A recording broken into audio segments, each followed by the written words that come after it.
daal di engagé wu sur la voie du durcissement des peines jamono boobu traque bi mu ngi gën a tar ba on nous apprend aussi que il y a un 22e suspect boo xam ne jot nañu ko arrêté ci mbirum acte contre nature yooyu Tafa dañu tàmbale ak yow. Puisqu'il s'agit de droit lan nga xalaat ci décision ci initiative bi de la part de l'État. mu ñu durcir peine bi jamono bi nga xam ne on réclamait la criminalisation de l'homosexualité. Est-ce que ñaar yi mën nañ ko méngale mën nañ jàpp ne benn la. waaw déjà may félicité wu ci initiative te initiative boobu boo ko gisee c'est une concrétisation d'une promesse électorale bi nga xam si ni gouvernement bi ñu nekkee dans l'opposition jëloon nañ ko te tenté woon nañ ko tout au début bi ñu nekkee ak Yewwi Askan Wi moom bëgg a leeral benn mbir et je pense que ku mel ni Ababacar Mboup suñu jëwrin boobu suñu kilifa googu mi ngi dëkk Kébémer aussi. ñu ngi koy nuyu. ànd sàmm jikko yi leeralaat na contexte bi. déglu naa imam Babacar Sylla ñoom saa njóog woo nañ ko aussi tamit mu leeral ko. may wax ni déjà criminalisation bi c'était je pense que moo nekkoon terme bi ñu doon xeexee mbir mi mais en réalité ñoom proposition bi ñu dugaloon au niveau de l'Assemblée. C'était la modification de l'article 319 boobu noonu. Avec un durcissement des peines privatives de prison ak peines yi nga xam si ni c'est des peines pécuniaires. nga ba pare ñu élargir champ bi mooy keroog ñu ngi ciy waxtaan fii ak ñoom doyen ba nga xam si ni yenn forme d'infraction non prévue yu obsolète yu bees yi surtout avec l'apologie yooyu yëpp ñu jël ko en compte daal di koy asseoir ci loi bi. déglu naa Ababacar Mboup mu wax mu confirmer ni ñoom proposition bi ñu tegoon ci loxo député Yewwi Askan Wi bi ñu demoon discuter ak Ousmane Sonko il n'y a jamais été question que muy nekk crime parce que ñoom dem nañ consulter ay spécialistes en la matière ñu defal leen analyser leen loi bi mais analyser leen loi yi nga xam si ne jotoon nañ ko criminaliser te mu nekk fi créer beaucoup plus de problèmes que de solutions mën naa la jox exemple bi nga xam si ne mooy la loi Latif Gueye sur le trafic de drogue chanvre indien yu mel noonu. dem nañ ba gis ni dans les cabinets d'instruction le président de l'UMS wax na ko da ngay fekk benn jugement plus de 500 dossiers d'instruction muy 500 personnes au minimum bu fekkee am nay complicité ak ramification loolu lu ci bari moom mooy encombrer suñu prison yi.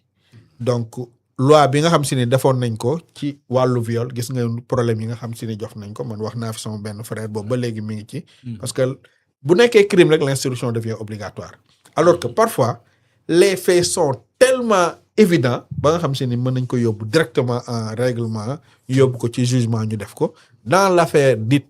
des contre nature am na ñi nga xam si ni ñaar ñi ci njëkk a condamné doyen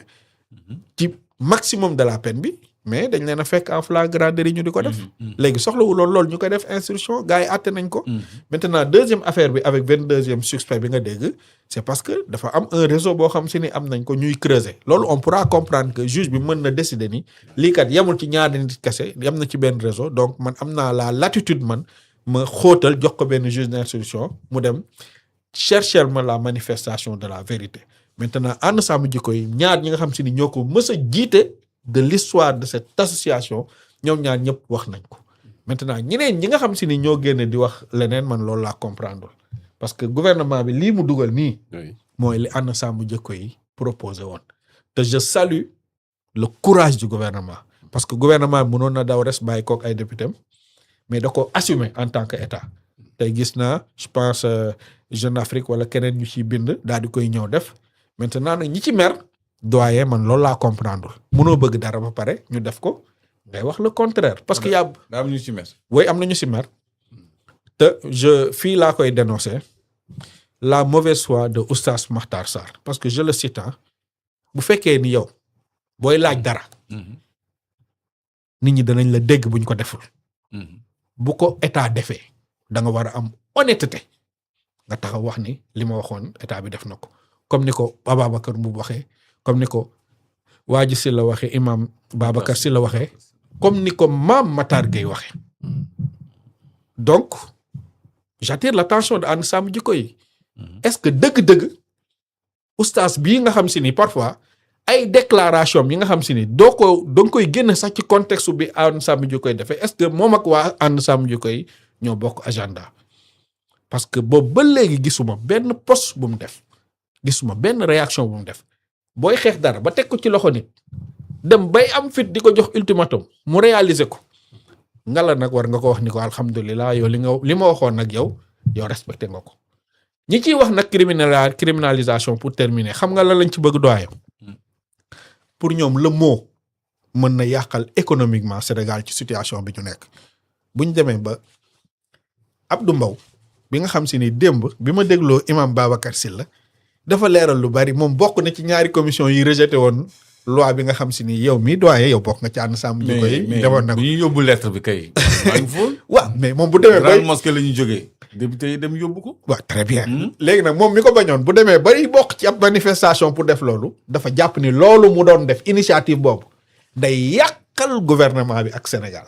parce que ñu si bari dañu bëgg moo bi c'est de la politique sa politique nit ñi mbamb ko pour mu xañ ñu ay financement éventuel parce que loolu la ñi ci taxaw nii mer ci yëpp di wax naan way criminalisation te gëstu jiwuñ ko alors que il n'y a jamais eu une proposition boo xam ne si ni crime la c'est un délit avec nu ñu xoolaatee article 319 maintenant ñi ciy wax nag ñoom dañoo am beneen agenda derrière comme ñoom bëgguñu Sénégal bëgguñu que les Sénégalais puissent se sentir mieux au Sénégal bëgguñu économiquement Sénégal daal di am éclosion am développement il pensait que bu ñu poussé gouvernement bi ba moo boobu noonu crime daal di jàll dinañu xañ ay financement ba ñu génn suñu situation bi mais c'est peine perdue parce que gouvernement bi du Macky Sall gouvernement bu ñëw am ñaari principes yu muy gouverner on gouverne sur la base des principes mais on gouverne sur la base qui sauvegarde les valeurs yi nga xam si ni religieuses traditionnelles yi nga xam si ni moom moo fi am lii xew ci dossier bii nii man jàpp naa ne bu xewoon ci gouvernement wu président Macky Sall kenn du ko yëg d'ailleurs am na benn dossier ça a commencé na depuis 2019 ñu géré woon ko ñoom ci suuf donc lii xew malgré loi bi nga xam si ni matul pour la première fois dans l'histoire politique depuis 1965 acte de contre nature gis na ay nit yu am tur yu am barke yu sénégalais yi bëgg ñu jàpp leen ci juger leen ci atte leen ci ñeneen ñi ngi càmbar seen ay mbir donc gouvernement bi nekkul ci ay tappale ñi nekkoon ci tappale nag mooy ñi ko doon xeex ñi ko doon dàq ñi ko doon bañ ba ñàkk nguur gi xëy suba di ñoom léegi bëgg nañ ko ça veut dire que ñoom nekkuñ ci cohérence ñi nag ñoo nekkoon ci cohérence chose promise la chose due promesse électorale la woon def nañ ko te jàpp naa ni ma gisee loi bi j'attends de le voir jàpp naa ni dina jël en compte situation yu bari ba nga xam si ni mbir mi dinañ ko mën a xeex ndax dañu war a préserver dañu war a sauvegarder suñu ay société. Merci beaucoup Clédor jàpp nga ne initiative bi avec bi dem dans le sens de durcir les peines mën na régler le problème. Mais bien sûr. Bien sûr parce que criminalisation ou pas perte de financement ou pas Moustapha Régis laa doon jox benn élément mais na ko seetal boppam dina ko gis certainement. buy illustrer ni Ghana bii rek il y a un peu plus d'une semaine dañu criminaliser l'homosexualité. Ghana dañu criminaliser l'homosexualité c'est très récent ça fait un peu plus d'une semaine. Donc Sénégal tey jii bu ñu décider l'exécutif bu décider corser les dispositions de l'article 319 bi nga xam ne moom mooy légiférer ci acte contre nature te ñun ñu yàgg jooytu ni acte contre nature dafa vague homosexualité dañ ko war a viser nommément donc loolu c'est déjà un pas surtout que bu fekkee ni peine yi ci côté boobu yokk nañ ko parce que ñun problème bi ñu doon am mooy qualifier homosexualité ci biir acte contre nature parce que bu ñu nee acte contre nature acte c'est la flagrance presque. C'est la flagrance xam nga loolu tant que jàppuñu la sur les faits day compliqué ñu opposer la une condamnation wala une inculpation. Gis nañ ci benn exemple récemment boo xam ne ça n'a pas été un cas de flagrance mais kenn mënu ko maintenir dans les liens de la détention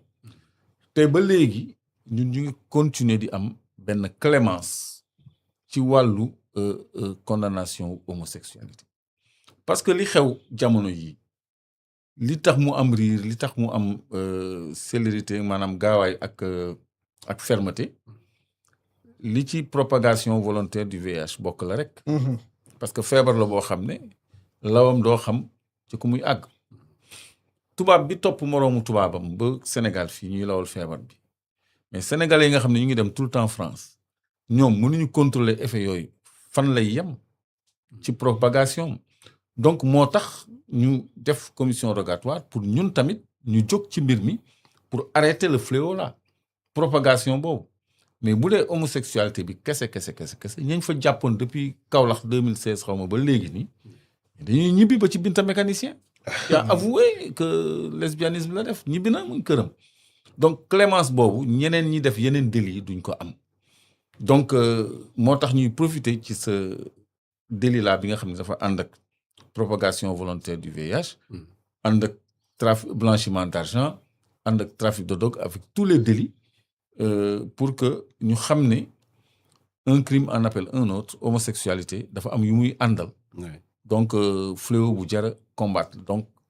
le temps et l'histoire donnent raison à ànd sàmm jikko yi nga xam ne moom dafa teel a jóg pour artu araftu pour ñu teg ay daan yu diis ñëpp ñi nga xam ne ñooy def jëf jooju te nga xam ne dafa dëppoo ak suñuy valeur ak suñu société li mu nam ak suñu société. Moustapha question orientée ci track bi parce que sur cet aspect là jot nga ko commenté dans la semaine.